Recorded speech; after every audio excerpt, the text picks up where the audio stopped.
you didn't get the amount of attention with these two cases. Now, what would have happened if this was Pakistan where these two incidents happened? Sure, there would have been a huge amount of attention. But I think that is because the perceived difference in proliferation records and so on between the two countries. Now, Ali is the expert on the nuclear issue, so I'm not going to say any more on that. Islam is not Islam is not the issue over here. Is it not America is concerned about Islamic nuclear that we have?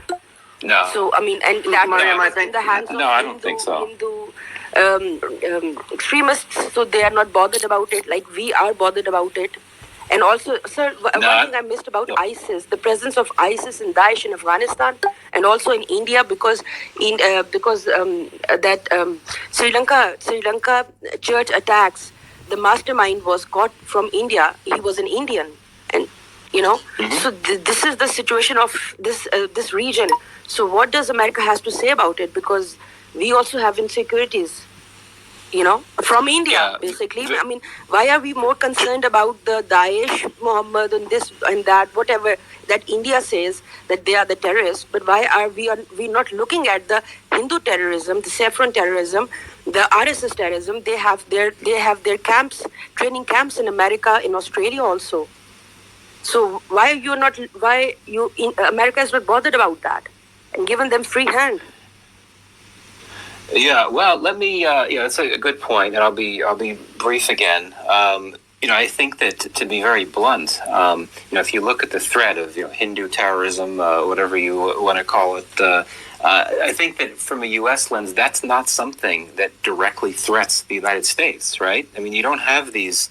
RSS does not try to stage attacks on the United States or on U.S. interests, but Islamist terrorists do, and they have. So I think it's only natural that would be a bigger concern for the U.S. given the track record.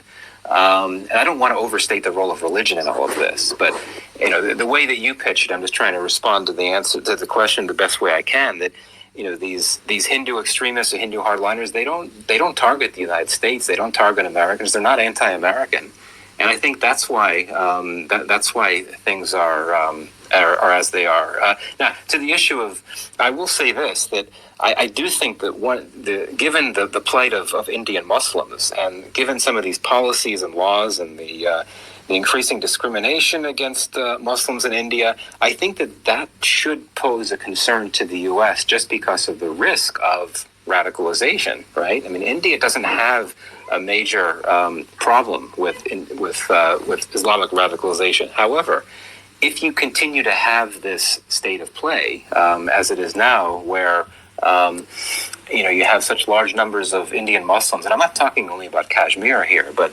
broadly speaking, the worsening experiences for many Muslims in India, I think the risk of radicalization goes up the more that happens, and that would be something that would impact U.S. interest and threat perceptions for sure.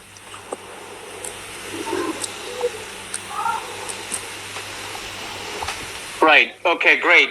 Just because we have very limited time, so could I please ask our speakers to keep their questions really brief? I do want to take on as many as possible, and it really wouldn't be possible if you keep on asking the follow-up questions. So let me just go ahead and ask Mustafa, please, if you can go ahead and ask yours, and then Khatija, and then Richard, and then Khwaja Khalid, please, and Saddam afterwards. Thank you. Go ahead. Thank you, Michael, and thank you, Sultan. Am I audible? Yes. Okay. Right. Actually, I have two questions. And firstly, because it is about Afghanistan, sometimes people are not bad at maths, but rather misguided by evil calculation. Well, my point is about the decision-making part of US. When Osama bin Laden was killed in 2011, what was the reason for US to stay that long? Because as we have seen, this war has no impact from day one. Reason why? Because now US is leaving, and what we have seen recently, that Taliban is getting control quite easily and swiftly. So, to be honest, we are back to square one. Whatever the situation was before 2001, 9/11, we are almost, back in that situation. First question. Secondly, The question is about China and Pakistan relations, especially the way CPAC is progressing, and in recent past when Alice Wells, she said that the Pakistan must not rely on China for the CPAC thing. Because they have a debt traps and all those stuff. But what about the U.S. Debt traps? Because the way we are in now, we are in gray list, lost about 100,000 lives. We have lost about billions of dollars, and plus, still we are struggling. We have 158 rupees equivalent to $1. So, what do you think about the difference between U.S. traps and the Chinese debt traps? I need to understand that, please. These are two questions. Thank you so much. Yeah, thanks. A good question. So the first question about Bin Laden. Why did the U.S. stay so long after he was apprehended and killed? Well, I mean, back then the U.S. had tens of thousands of troops in Afghanistan, right? It was, it was at that point the U.S. had this, this view, obviously a misguided view, that if it just brought more troops into Afghanistan, it would finally be able to tame the insurgency and pressure it into some type of negotiation to end the war. And that was the compelling goal at that time. So I agree that given the initial U.S. goals were to, remove the Al-Qaeda figures, it would have made sense to get out at that point. But, the goalposts had changed, the objectives were a bit different at that point, and, the idea was that, just a bit more time with this troop surge, that would eventually lead to the outcomes that the U.S. was looking for then in terms of pressuring the Taliban into a negotiation with the United States. Now, in terms of your other question about CPEC and debt traps and all of that, there's been a lot of literature that's come out in recent years about CPEC, and there's a lot of there's a lot of differences in terms of to what extent CPEC does cause this so-called debt trap diplomacy and all of that. There's some really good literature on both sides of the aisle. This is not an area where I'm an expert, so I'm not going to weigh in too closely, so to speak. But, clearly, so many of these countries, not just Pakistan, but so many of these countries that have signed on to the Belt and Road Initiative, they've been in precarious states economically when they sign on. And it's obviously an inherent risk whenever you bring in these loans and indebt yourself immediately that you're going to be in a bit of a risky spot economically. And as I understand it, people should correct me if I'm wrong, Pakistan has actually slowed down it's the rate at which it is signing on to new CPEC oriented agreements. I think that it's trying to play it a bit more casually, at least until its economy is a bit more stable. And of course, there are indications that Pakistan's economy is stabilizing a bit, despite the pandemic, which is quite an achievement. But I think that Pakistan is being cautious, as it should be. And this isn't to say that there's going to be any trouble for its relationship with China or anything like that. But the sense I get is that Pakistan is just going it a bit more slowly because of the realization that, the debt factor is always going to be there. And, final note on this, my sense is that the main reason why Pakistan has faced debt problems in recent years is not CPEC, but it's other things like public sector debt and the fact that you have a number of public corporations like PIA and several others that have been hemorrhaging debt, and that's one of the big drivers of the debt problem. But still, when you have those debt, when you have the reality of debt, it's only naturally you want to be cautious about signing on to new loans that would further indebt you, even if it involves those coming from your closest partner. Right. Fair. Good. So now, if I could have. Maybe Khatija, go ahead and ask your question. Just keep it brief, please. Thank you. Assalamu alaikum, Sultan, and everyone else. Thank you very much. Hi, Michael. Thank you for giving me the mic. Sorry, Sultan, if I have a few questions, please, based on whatever Michael has said. Michael, thank you very much, first of all. For the first time, you have, in very mild tones, but accepted that American policy has a hypocritical side to it, and it's different in what it preaches and what it does. My questions are regarding the same things. When it comes to the situation between Pakistan and America at the moment, right? The blame has always shifted on Pakistan, and the fact is portrayed in media and by the U.S. spokesperson as if Pakistan is the party to be blamed for all kinds of mistrust between the two parties. However, when you did mention that India, the U.S. will not press India as much as any other state because of its own ties, which is, I would say, favoritism. The other one that America looks at, you have been repeatedly saying that place is being threat to America. When America was asking people to be their allies, why did America not consider the threat from the same people to their allies? Because we do know that the war of terror has actually cost Pakistan 500,000 people. Why is it that only the US lives matter and the Pakistani lives do not matter? And then on top of that, we get to think that Pakistan has done nothing and it has to do more, basically, right? So, two questions. When will America think that is the main problem, that attitude is the main problem between what happened between Pakistan and America now at this point? Because for the first time now, Pakistan wants to look at its own interest, because it sees that America would not consider what's good for Pakistan or what's bad for Pakistan. It would only think about itself. So when will we hear Americans accepting this, that their attitude towards Pakistan is the main reason for where we stand together today? Sure. Thank you, Khadija. Okay, Michael, respond, please. Yeah, no, I respect that comment tremendously.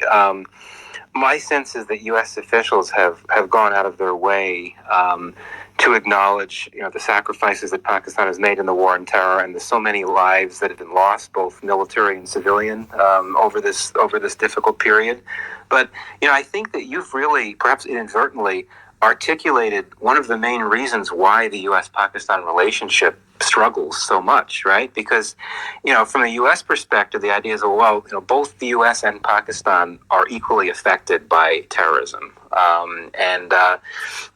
Both sides have been impacted in so many ways, and why not figure out a way to work together instead of only focusing on, what this whole thing has what it has meant to one country as opposed to the other. And at the end of the day, we talked earlier about how the U.S. and Pakistan share some interest when it comes to combating certain groups like Al Qaeda and more recently ISIS. But I think that with so many other terrorist threats, they don't see eye to eye. I mean, it's very clear, right? I mean, you look at the U.S. was fighting the Taliban for many years before it decided to go to the negotiating table with the Taliban. And certainly I know that Pakistan had been advocating the U.S. do that for many years before it actually happened. But, the U.S. saw itself fighting a group that was supported and sheltered by Pakistan, including one of its most vicious factions, the Haqqani network. And that was always going to be a tension point in the relationship. Likewise, looking at the Pakistani Taliban, which has done such horrific things to Pakistan over the years. Certainly the U.S. helped counter that threat by droning the three top leaders of the TTP. But indeed, the fact that the TTP has been based in Afghanistan for such a long time, and that is not a priority for the U.S. in Afghanistan. Its priority is Al Qaeda, is the Taliban, is ISIS, whereas Pakistan, for good reason, really worries about that threat posed by the TTP in Afghanistan, particularly because the group is resurging. So I'm trying to articulate the sharp divergences here between the two sides in terms of how they see different threats and different terrorism threats. There's a lot that they don't see eye to eye on, and I think that plays into the dysfunction that this relationship has had for quite some time. Right. Good. Richard, go ahead and ask your question, please. Hello, everyone. Hello, Michael. Hope you're doing well. I had a couple of questions, but what you just said, I mean, it completely kind of riled me up. Sorry, Michael. So I just want to make a small comment on what you just said. You know, when the US doesn't do something, it's not your priority. When Pakistan is doing something, they're harboring and sheltering the Taliban. The Taliban isn't Pakistan's enemy. Why should Pakistan, scour its refugee population to find, whatever members of the Taliban who have crossed over the border, which the US itself was against, placing a fence on that border when Pakistan first proposed that more than 10 years ago.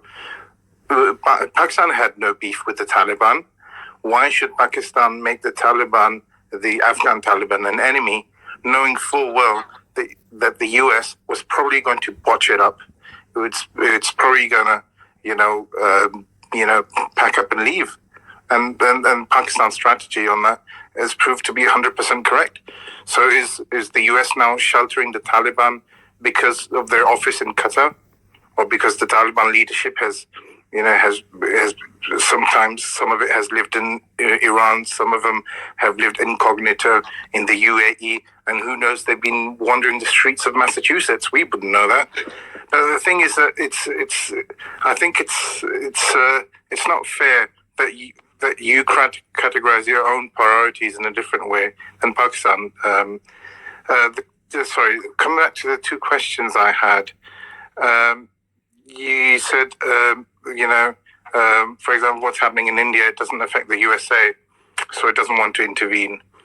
The US has intervened in many different areas of this world, even in the past decade, where those regimes or those people have not affected the US directly. We have Libya, who was actually on a rapprochement with the West and the USA. We had what happened in Syria. We've had it in different places. So I think it's a bit. How do you square that, where you have intervened in places where the Americans have not been threatened, and then when it comes to India, you're basically letting this beast on the loose. And the second question is about Afghanistan, and it seems like you put the whole blame on the violence and the fact that there's no peace deal happening at the moment on the Taliban, whereas we know that the government has been dragging its feet for months as well, whether it was the composition of their High Council to meet the Taliban. The Afghan government is at loggerheads with itself on whether to even, a lot of them make statements all the time saying that there's not going to be a peace with the Taliban, and a lot of them have an ideological opposition to peace. A lot of people in America have an ideological opposition to these peace talks. So I'm not sure how fair it is to pin it all on the Taliban. I would think, and I would want your agreement on this, now that the US is leaving, isn't it best to just stop interfering at all and let the Afghans sort things out? Maybe it's okay if one of them overwhelms the other and we have a stable country and you have a stable partner to work with, rather than, doing this jugglery and trying to prop up a regime which financially, militarily, and maybe democratically has no standing within the Afghan people. Thank you. Yeah, thanks. By the way, was that the voice of Richard Harris, the famous Richard Harris? Absolutely. Wow. First time. What an honor. No, thank you for those questions. And honestly, there's not much I would disagree with you on. And to clarify, I agree with you. Your point about the Taliban. Every country acts according to its interests. A very obvious but basic reality about international affairs. And indeed, Pakistan doesn't have an interest to turn on the Taliban just because the U.S. wants it to. And this is the epitome of the problem, or not the problem, but this is the sort of the reality of the problems in the U.S.-Pakistan relationship.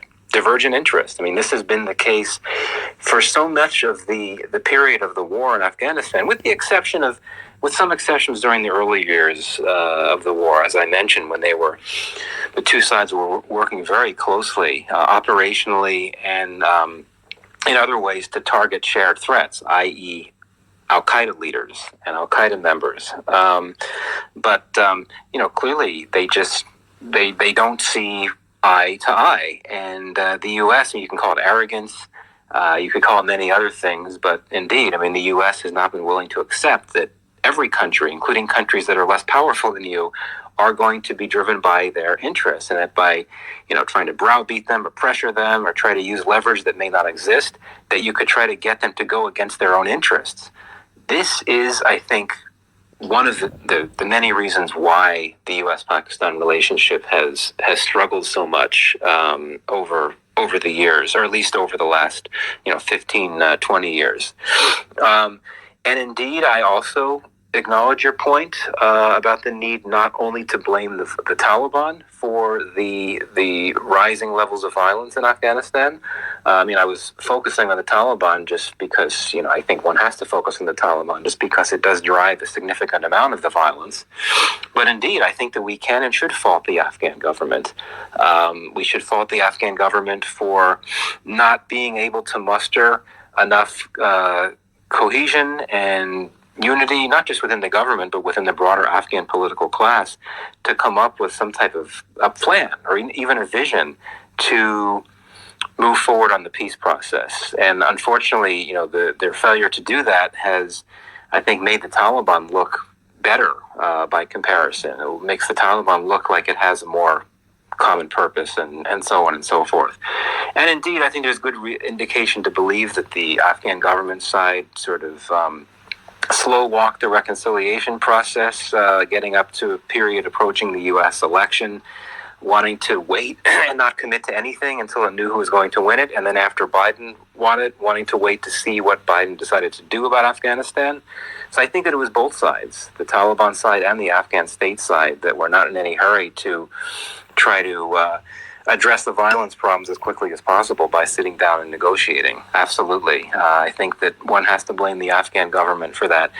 And, there's so many sources of violence and instability in Afghanistan. And to be sure, UN figures have showed that over the last 2 years or so, over several quarters, there's been more violence perpetrated by factions connected to or aligned with the NATO mission and the Afghan government than the Taliban in some cases. Now, U.S. officials contest this, but I trust the UN on this. So, I agree that we need to saddle the blame in a variety of places. But, at the end of the day, I am not someone that would want to try to place equal blame on these two sides. The Taliban, it's a violent insurgency that is not only about trying to win hearts and minds and provide basic services where the government does it. It does not. It does horrific things. It kills civilians even though it denies it. It's done all kinds of terrible things. And it has close ties with some of the most nasty terror groups that the world has ever seen. So I would never want to try to suggest that I would want to give the Taliban a pass by acknowledging that, by saying, we need to focus on the Afghan government and its role in the violence a lot more. Yeah, to some extent. But so much of this violence over so many years has been driven by the Taliban. But of course, one has to acknowledge the horrific things that ISIS is doing, which makes the Taliban look angelic by comparison. But I don't want to give the Taliban a pass on this. Thank you. Sultan, yes, Ali, go ahead. Ali, if I may say, this is just the last 10 minutes. So okay. After I would like to add a couple of points here. Please. I think a lot has been said over the past 20-30 minutes that needs a lot of nuance to be added. I think we must understand, as watchers of international relations and global politics, that this world is not fair. global powers are not fair at all. The system is rigged against the weaker sides. Again, I would go back to structural realism. Likewise, the UN system is rigged against the weaker side. The NPT is also a biased. It's also, preferring 5 countries over the other 186 countries. So we need to contend with this unfairness. The Americans have signed a nuclear deal with the Indians, despite the fact that for a good part of 30 years, the Americans did not want to trade with a non-NPT state. But, in came the Hyde Act and the Hyde Amendment and things. Bush wanted to give de facto status of a nuclear weapon state to India. Although, as we understand that it was India that diverted materials to conduct its so-called P&E on the 18th of May 1974. And this is the reason as to why the NSG was made, and the very NSG then gave waivers to India on behest of the US. So yes, it's a very, very unfair world.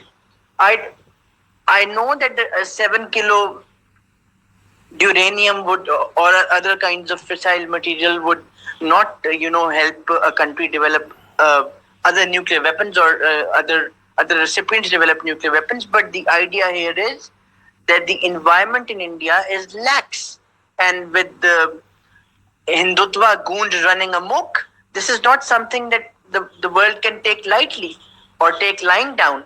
But this is how the Americans are turning away from India. So we need to understand that it is a very, very biased world when it comes to pandering to your own allies and to your own partners. And we Pakistanis, generally, the Hoyo Polayo needs to understand these little concepts of international relations. I pretty much agree with Richard Harris, who says that why should Pakistan be expected to do things that the US has not been able to do itself? I have really tried many a time to eat my cake and have it, but it hasn't worked. You can't run with the hare and hunt with the hounds. At one point, you are legitimizing and strengthening the Taliban. At the other point, you're trying to tell the Afghan National Army, a very feeble one at that we will do our utmost to, bolster you vis-a-vis the Taliban through airstrikes. So this is not how things can happen. And if you are expecting that by you, I mean the US is expecting that by being deviously nasty and by playing on both sides of the wicket, the US can keep an eye on Afghanistan and then expect the Taliban not to go for the jugular in Kabul, then it is a big mistake. And frankly speaking, Pakistan should not be blamed for all the follies that the US has been committing at the tactical, operational and strategic levels since the start of Operation Enduring Freedom on the 7th of October 2001. So I think we need to understand that Pakistan as a country has limitations. Pakistan shares a border with Afghanistan. So there was a lot of hue and cry when day before. Just a minute. I'll just end in a bit. Thank you. There was a lot of hue and cry when Imran Khan said that we will not take action.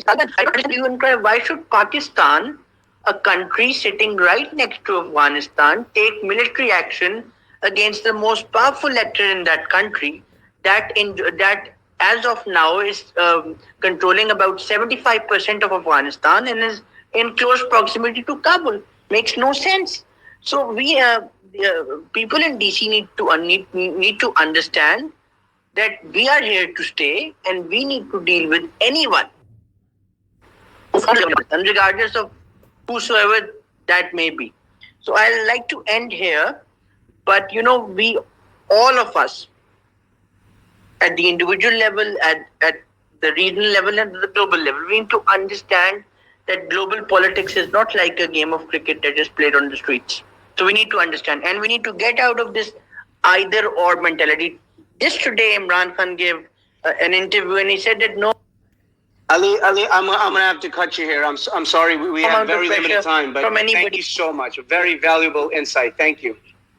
Ali, thank you. I do want to ask our speakers, a couple of more guys. Michael, unless you have a response to that, I'm getting a lot of requests and I'm very pressed for time. So I'm going to have to cut short here. But Michael, do you have any response to what Ali said? Ali, you made great points, but because of the fact that we have very little time left, I had to sort of intervene over there. I'm going to have to request Zahid, you come along, ask your question, then Khalid, Saab, you go ahead, and then Saddam. I do want to take everybody on board, whoever's sitting on the mic. Thank you. Hi, thank you very much for giving the mic. Michael, thank you very much as well. Michael, I got just a brief question. In 2 decades, Americans, along with the NATO forces, over 100,000 highly equipped military personnel sitting there with the very sophisticated air support around obviously all the region. What you haven't achieved, which your Americans are basically asking the bases now from Pakistan to operate. So what I need to know, what Americans are chasing for asking for the basis for, but you were there inside for 20 years. You used one of the biggest mother of all the bombs, you used it, and you ripped the country off, and they destroyed the whole economy around the region. And what you haven't achieved, which you will achieve now after getting the air bases. Second thing is, as said, Taliban's now, because you believe strongly in the democracy. So let's say the Taliban today or tomorrow when they have the election, they win with majority and they rule the government. Would you accept them? If you do, why did you in the first did not negotiate with them to bring them into the power, while you just shook hand with the duplicity of the Americans they use with the Talibans and they use with the Afghan regime as well. Lastly, I asked the question that once I recall in my memory when the Condoleezza Rice, she said that Americans, they are leading the world for the global peace and safety. So let me remind you and all the Americans that how American and peaceful they are. Let us remind you, let's not forget about the Hiroshima used nukes, Nagasaki, and then Vietnam, and then you just go to Syria, Libya, Iraq, Afghanistan, and many more. What do you think is not the time, because Americans become the global threat of safety threat for the global safety? Should not the Americans, the world, and the United Nations stand up and disarm America because Americans become the global threat? Do you think so? Sure. Thank you, Zahid. Good questions. Thank you, Michael. Would you like to respond to that? Thank you. Yeah. So I figured that at some point the question about U.S. bases would come up. Let me just state for the record, because I imagine that there could be some listening now that think otherwise. I do not support the idea of the U.S. Using bases in Pakistan for counterterrorism activities in Afghanistan, and I stated that publicly, though a number of people seem to think the opposite. I also think it's very unlikely that there would ever be any type of agreement, though if there were an agreement, it would not be made public. So it's not like those of us on the outside would know about it, though if there's a secret agreement that's made, it's just a matter of time before it will be found out, and that would clearly have huge political implications, negative ones for Pakistan. Very briefly, I know that your government, the Pakistani government, including the Prime Minister, have repeatedly said that there will not be bases, or that there won't be basing agreements with the U.S. My sense is that the U.S. is going to continue to look into the option in an exploratory context, or at least a bit more, just because at the end of the day, the U.S. doesn't have many good options when it comes to figuring out how to maintain an over-the-horizon counterterrorism capacity. But I think it sees Pakistan as the best of the options out there, just because of its location, bordering areas of Afghanistan, the east and the south, where Al-Qaeda and ISIS have their strongest bastions. But to your question, I agree. This is, one of the reasons why I don't think the base arrangement is a good idea. Is that, why would one think that it would even be successful on operational levels? You're absolutely right that even with U.S. boots on the ground and all this U.S. firepower in Afghanistan, even when the mother of all bomb was used against ISIS, it didn't go away. I think that's quite clear. And U.S. officials have acknowledged that it's going to be very difficult to maintain a robust counterterrorism capacity from afar. And I think what it's going to come down to is what is for U.S. officials is the least ideal option, but it's really the only available one, and that is to just depend on existing U.S. military bases in the Middle East. Use those bases in the Gulf as staging grounds for the launching of drones to do surveillance in Afghanistan, and also conceivably for actual counterterrorism operations. But of course, it's not ideal from a tactical level for the U.S. because it's a pretty long flight to get from the Middle East, from these bases in the Middle East to Afghanistan. But yeah, I basically agree with you. There's no reason to think that even if the U.S. were to get to conclude basing arrangements with another country, whether it's Pakistan or one of the Central Asian states, a number of names have come up, no reason to think that that would put it in a better position to achieve its counterterrorism goals. But final point on this, the Biden administration justified its withdrawal from Afghanistan, as I had mentioned before, on this notion that the terrorism threat in Afghanistan is not sufficiently large to warrant the U.S. staying. But U.S. officials would like that to continue. They don't want the situation to get worse in Afghanistan, where the perceived terrorism threat to the U.S. would rise, and that's why it wants to do whatever it can to maintain this over-the-horizon capacity to at least mitigate against the possibility, even if a bit, if the threat can get worse. Other final point on this, who's to say that some personnel won't stay in Afghanistan, right? But we know that the formal public declaration is that everyone is leaving Afghanistan. All U.S. security personnel are leaving Afghanistan, but that doesn't mean that you won't have a small covert contingent that stays behind in Afghanistan. I think that's quite that's a sort of something to keep in mind here. Very briefly. On the issue of the Taliban, all I can say to this is I go back to what I said before. Taliban doesn't have a very good track record in terms of an organization that one can trust and believe can be a responsible actor, a responsible government, just because of how it's been over the last few months, refusing to cut down on the violence, refusing to make any commitments to a peace process. It rejects the Afghan political system as it presently exists, at least manifested in central government manifestations and political processes. It rejects elections, so you would never have a situation where the Taliban still in the state that it's in now, where it would say, okay, let's just stop fighting and have an election and form a new government. It's not going to do that. It doesn't do elections. And it is suggested that it would insist on a similar type of system that it had in the late 90s, and perhaps not quite as draconian, but it hasn't given any indication that it wants to move away from that Emirates model that it had used in the past. And I think that is problematic for a number of reasons. Thank you. That's brilliant. Khalid Saab, if you want to go ahead and ask a question, please. You've been waiting a long time, and then Saddam and Raheel. Thank you, Sultan. It's quite late. I think hardly any time is left. But firstly, I'll just adding to the by Sayyid Ali Zia Jafri. I would say that Pakistanis are basically emotional nation, and we generally view the people of the country, even the countries, from that angle, which is, I think, absolutely wrong. And that's why when some country does take any action as per its policy, sometimes we are not happy with that.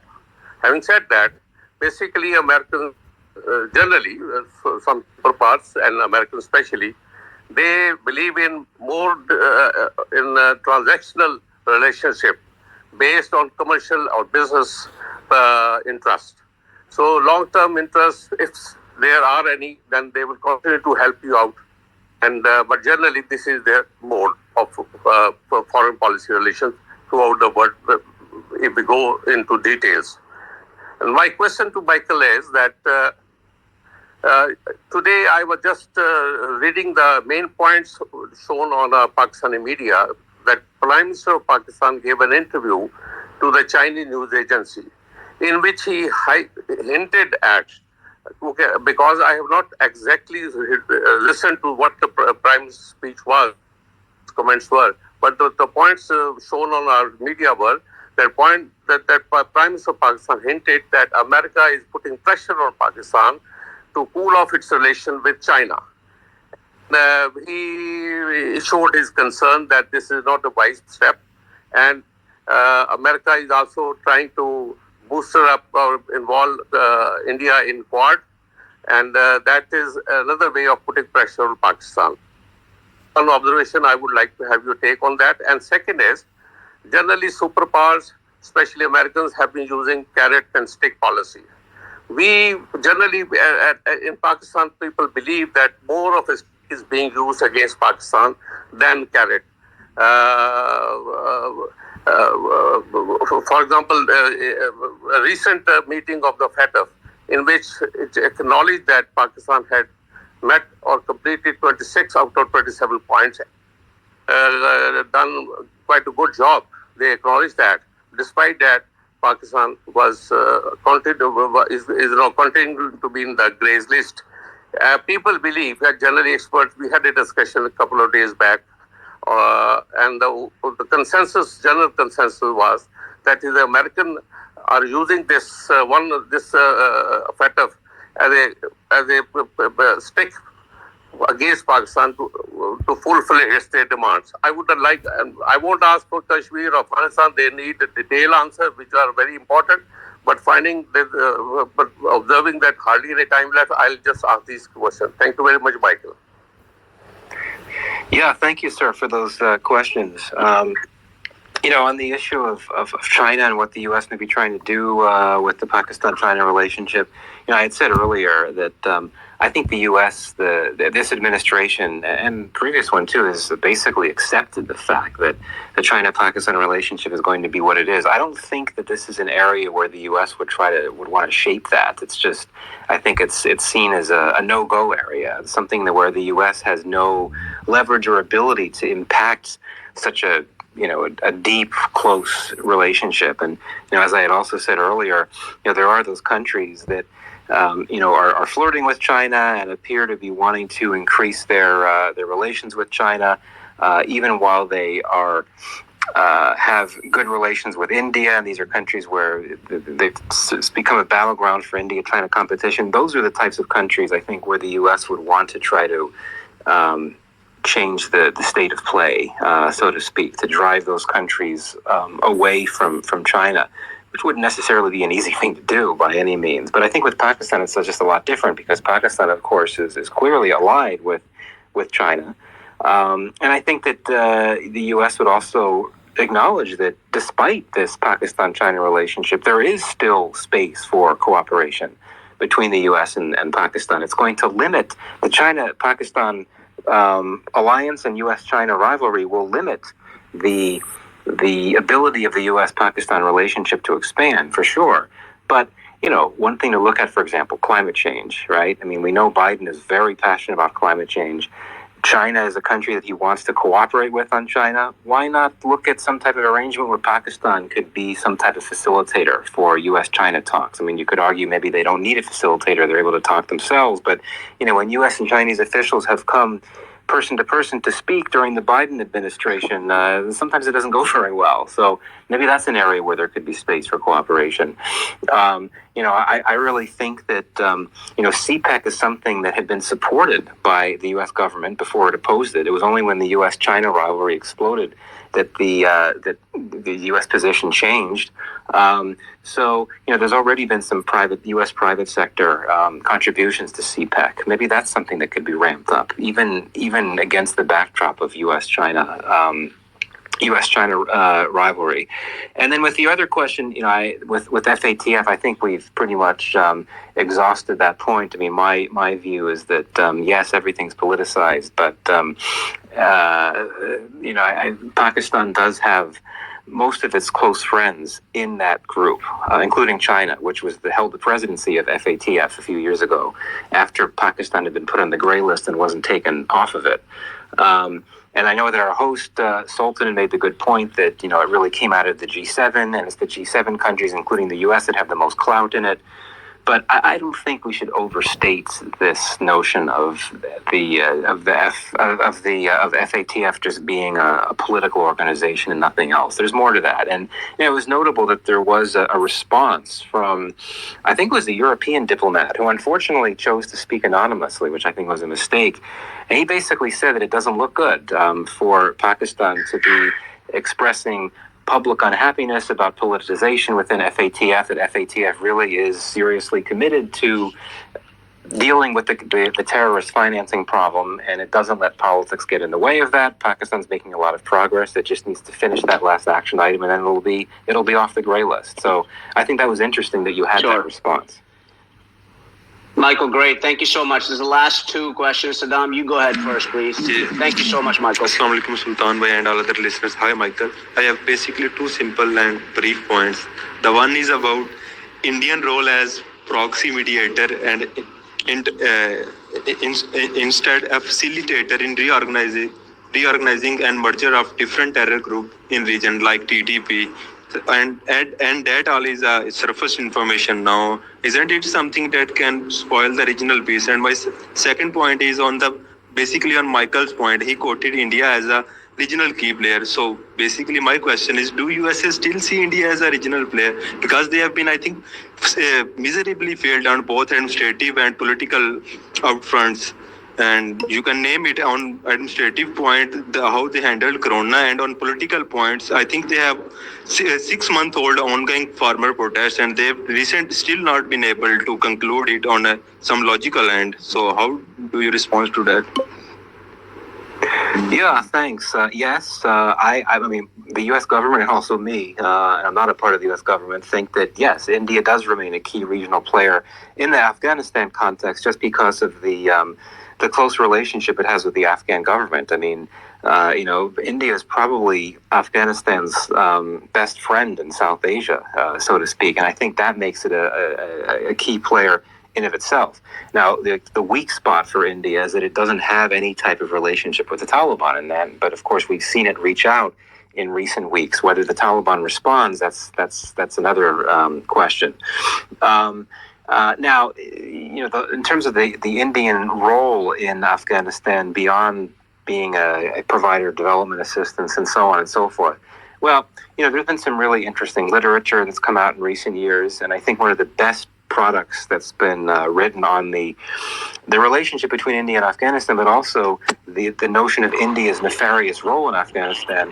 Dr. Avinash Palwal came out with a great book. I can't remember what it's called. It came out a few years ago. And there's some... Ali, can you please mute your mic, Ali?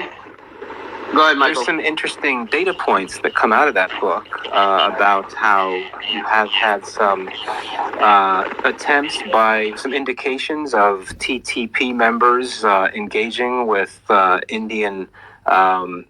I believe it's Indian consulates in Afghanistan, but it's unclear what came of that. And I know that in Pakistan, the view is that India is very closely sponsoring the likes of the TTP and the Baluch groups that are there. I can't speak to that because I don't have a good enough sense of what's really going on. I mean, this is all cloak and dagger stuff. There's hardly been any type of scholarship on this beyond the book that I mentioned. And certainly we know that the Pakistani government came out with this dossier and providing all this detail on India's relations with these groups.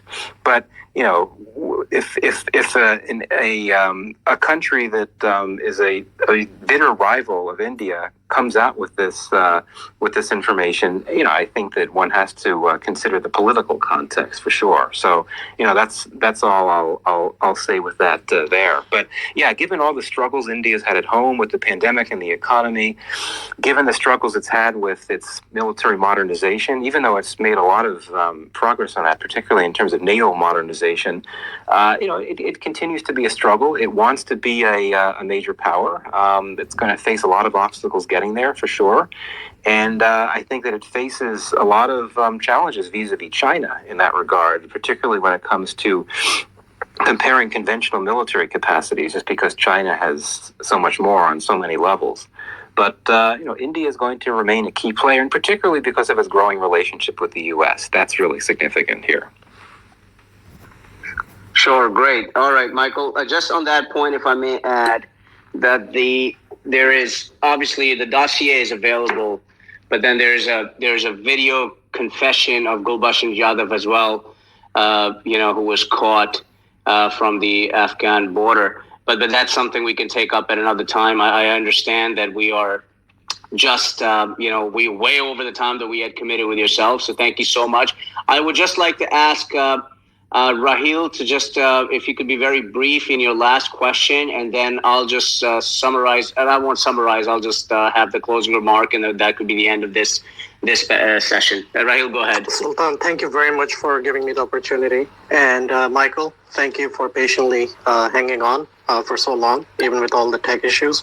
Now, my question to you, sir, is not as a U.S. government representative. As you just mentioned, you're not. Although I do believe Biden should consider you're doing a better job than Ellis Wells, from what I see. Now, my question to you is as a deputy director, as a senior associate, and as a writer, and as your tweets in personal capacity. As a takeaway out of this session, considering, you just mentioned that you're not too aware about the Kugelman Yadav or the issues surrounding the TTP. So now I'll get back to your strategic, the expertise they do hold as a South Asia desk, is considering that you stand for the freedom of press, minority rights, and global peace and stability. Do you not agree that Pakistan has been a very responsible nuclear state, and with the best command and control and security of assets, there has been no incidents, safety, or theft of any related or anything of nuclear fissile material? Lately in the news, there has been several occurrences. So far this year, 21 kilograms so far of fissile material that was reported by the Indian media itself. Now, what do you think of the recent alarming news of the fissile material and smuggling in India under the Hindutva RSS guardianship, now that we know that with their Akhand Bharat expansionist policy, it poses a great threat. We share rivers, we share the environment. As a concern, can I count on you to write a piece in foreign policy, to write a piece in your think tank, to do a podcast, or to do a tweet, to raise this concern and to bring up the technical points, which, Michael, should be your area of expertise? You seem to be more Pakistan-centric with terrorism, but with Hindutva terrorism, sir, I would appreciate if you can kind of help us gain our insight and raise that as well.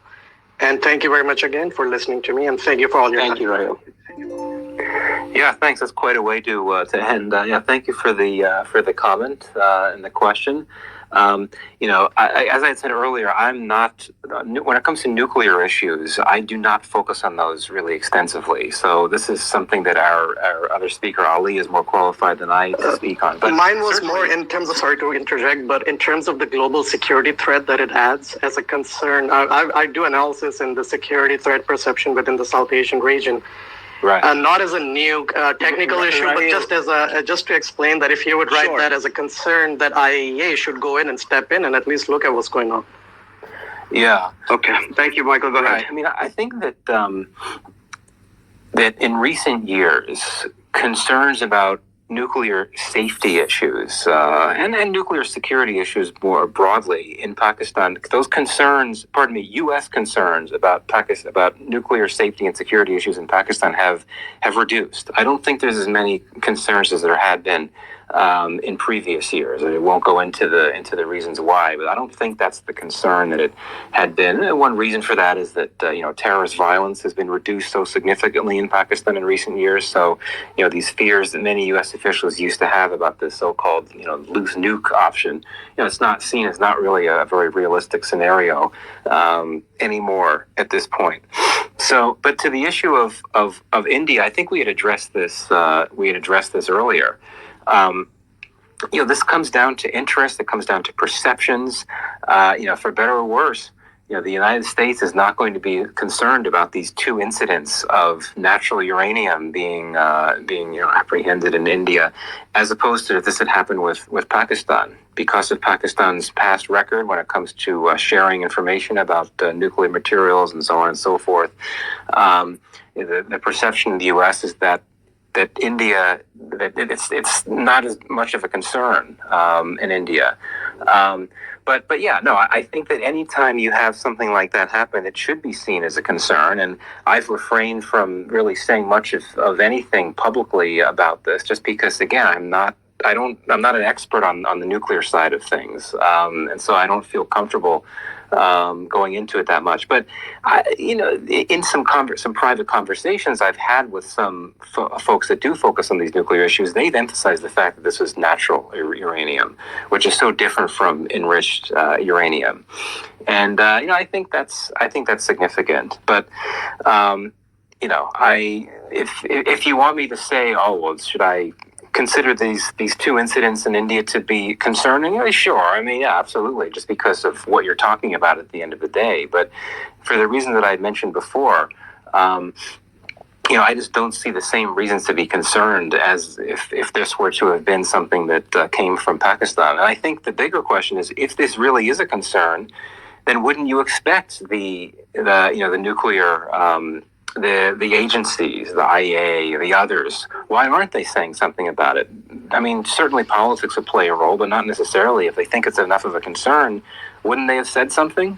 So I think that's something else to keep in mind as well, that it's not just politics, it could be perception. It's a nuclear supplier group that India is part of, and the balance actually, sorry, but thank you so much, and I appreciate your response. Thank you. So thank you so much. I'd like to extend my special thanks, Michael, to yourself.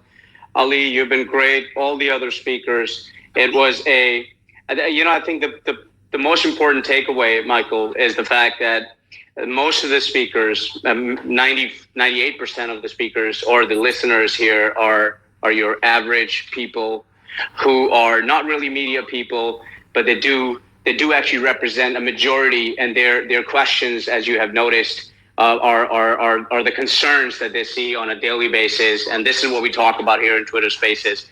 I mean, I could just end up here by saying that it's very engaging to have these sessions, and we'd like to have you again on our space. There's a lot that wasn't covered. There was a lot that was covered, and probably could have covered even more. But at the same time, I think whatever effort that we've made today, it will definitely yield some sort of result. Certain positivity should be instilled as well. I think a lot of people, before we invited you over, had a certain misconception about yourself as well. I myself had a few reservations, if I may say, but I think you have very aptly addressed a few questions, and you have been quite unbiased. And I think this is what the people want to see you write as well in your columns. I think the more you engage with the people, the better it would be. So thank you, Ali. Thank you so much as well. And I hope you can pick up a little bit of cricket, Michael. I mean,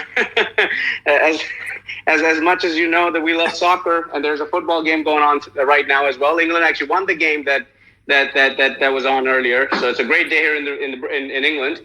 But anything you want to add or say, you're more than welcome to. And here I'll be ending then. Yeah, no, thanks a lot for doing this. And indeed, this was my first Twitter Space experience, and it's been a very positive one. I know that, there were some questions that came from people that I imagine, don't agree with much of my beliefs or what I had to say, but I really appreciated the questions and learned a lot from the questions. And I also appreciate above all that this was a perfectly civil discussion. Twitter is typically not like that. And in fact, I tend to avoid having debates on my timeline for that very reason. So this was really great. I appreciate your moderation, Sultan. Ali, it's always a pleasure to hear from you. I oftentimes disagree, but always respect your views and yourself. As for cricket, unfortunately, I think that's a lost cause. I've tried for all the years that I've focused on South Asia. I've tried to learn it. I enjoy playing it, but I find that I play it without understanding what I'm doing. So it's a constant work in progress for me. But at any rate, thanks again, and I hope we could do this again. Absolutely. Thank you so much, everybody, and we'll catch you again soon. Have a nice day, all. Bye. Take care, everyone. Thanks. Nice talking to you. Thank you. Bye-bye. Take care.